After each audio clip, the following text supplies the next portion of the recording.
इस पूरे बुंदेलखंड की अगर हम बात करें तो बुंदेलखंड में जहाँ दो तरह का भौगोलिक क्षेत्र है, लेकिन सभी जगह पर खेती होती है, क्योंकि खेती का एरिया भी बड़ा है इधर विंध्य क्षेत्र में भी और नीचे भी।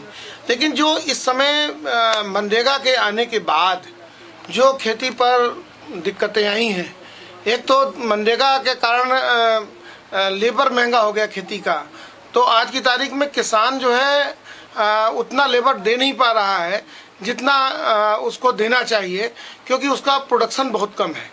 और दूसरी बात, खेती का जो परंपरागत जो लेबरिंग सिस्टम था वो उत्पादन के साथ डिपेंड था कि वो कभी नगद पैसा नहीं दिया जाता उसमें होता है कि जितना प्रोडक्शन हुआ उस प्रोडक्शन का जितना वेजेज है वो उत्पादन से ही उनका एक अंश दे दिया जाता था। जैसे अगर उन्होंने कटाई में अगर उन्होंने 20 बंडल काटे तो 20 बंडल का जो 21वां बंडल होगा वो उसका वेजेज अभी भी होता है वहाँ पर। लेकिन दिक्कत यहाँ पर आ गई कि लोग जो हैं मनरेगा के कारण मजदूरी भी अधिक हुई और मनरेगा ने लोगों को मजदूरी भी नहीं दिया। दोनों बातें हैं बुंदेलखंड के परिप्रेक्ष्य में, क्योंकि काम इतने ज़्यादा नहीं हुए और पता लगा कि जितने मजदूरों को जिस तरह से मजदूरी मिलना चाहिए तो वो पलायन करने लगे। तो बहुत सारा बुंदेलखंड में वर्तमान में अभी आप जाकर देखिए तो पूरे बुंदेलखंड में एक कॉमन समस्या है, वो है कि मजदूर के न रहने से फसल खड़ी हुई है। और फसल खड़ी हुई है तो पता चला कि एक परिवार की हिम्मत नहीं है कि जिस तरह से कि वो उसको काट के ले आए।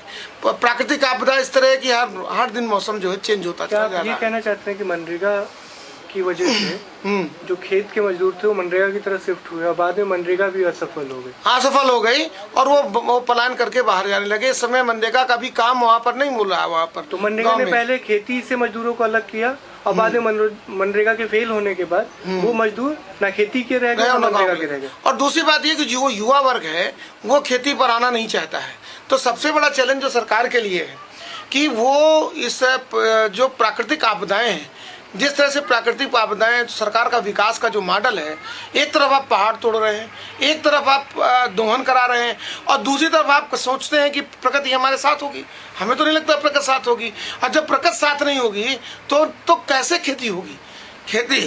खेती तो बुंदेलखंड की तो वो पूरा रेनफेड एरिया है, वर्षा आधारित है, वर्षा अनियमित है, लगातार पूरे दिन पूरे एक साल लगातार वर्षा का होना, पता 3 साल 4 साल वर्षा ही बिल्कुल ना होना। तो ये सारे सिस्टम होते हैं कि पूरे फसल को ख़त्म कर देना। तो सरकार के पास सबसे पहले मन स्थिति तय करना पड़ेगा कि हमें प्रकृति को कैसे संरक्षित करें।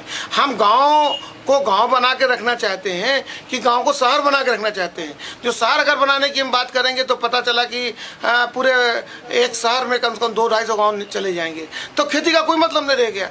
फिर वो लोग कहाँ जाएंगे? इतनी बड़ी पॉपुलेशन जाएगी कहाँ पर वहाँ पर? तो खेती, मुझे लगता है कि खेती एक सेकेंडरी उसमें आ चुकी है। सेकेंडरी भी छोड़िए, वो थर्ड पायदान पे आ रही है, जिसके कारण खेती पर जोर नहीं है। इंफ्रास्ट्रक्चर यहाँ पर पूरा कमजोर है। जितने बुंदेलखंड पैकेज में जितने कुएं दिए गए उठाकर आप देखेंगे, बुंदेलखंड पैकेज के जितने भी कुएं आप देखेंगे सब उसमें इतना भ्रष्टाचार हुआ कि खोद दिए गए, लेकिन उनमें आज तक मजदूरी नहीं दी गई। पड़े हुए हैं और खोदे कितने गए उसमें खुदाई, उसमें पता चला कि वो पूरी खुदाई नहीं हुई और आधे अधूरे खोदे पड़े हुए हैं। तो ये सारा का सारा जो गवर्नमेंट आधारित विकास का ढांचा है वो समाज उसको एक्सेप्ट नहीं कर पा रहा है।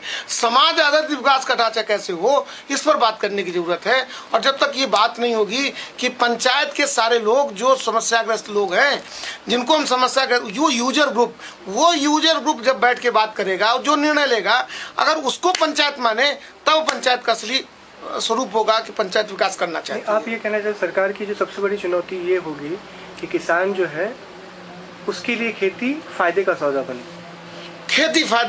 बने, तब जा करके, क्योंकि यूथ नहीं इसको वो कर रहा है, यूथ भाग रहा है। सरकार की चुनौती, ये सबसे बड़ी चुनौती है। ये सर की इसका कोई समाधान आपको नजर? इसका समाधान तो केवल ये, इसका समाधान खेती के साथ समाधान, दो तीन समाधान है कि पहला कि हमको गांव के आधारित विकास की बात सोचनी पड़ेगी। दूसरा, शहर का मॉडल लेकर के जो गांव की हम बात कर रहे हैं वो हमें खत्म करना पड़ेगा। तीसरा, नेचुरल रिसोर्स 5 साल के लिए क्या डेवलपमेंट हो सकते हैं, मनरेगा की एक बहुत बड़ा अच्छी स्कीम है, 5 साल की क्या विकास की योजना बन सकती है, वो गाँव के लोगों के साथ बात करनी पड़ेगी।